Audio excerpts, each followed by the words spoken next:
This is a video showcasing simple production process of NPK liquid fertilizer. First, some NPK element materials like urea, ammonium sulfate, and so on, enter this automatic batching machine with 4 small bins.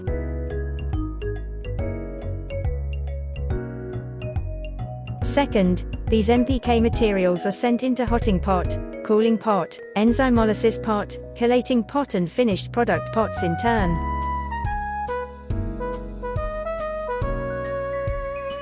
Third, through a series of element reactions, you can use our automatic filling machine to packing NPK liquid fertilizer. Finally, after passing the test, you can sell this batch of liquid fertilizer. In general, this liquid fertilizer production program is very cost-effective. The production workshop may occupy 200-300 square meters area. If you want to know more about liquid fertilizer production equipment, you can directly contact us for more detailed specifications of our machines.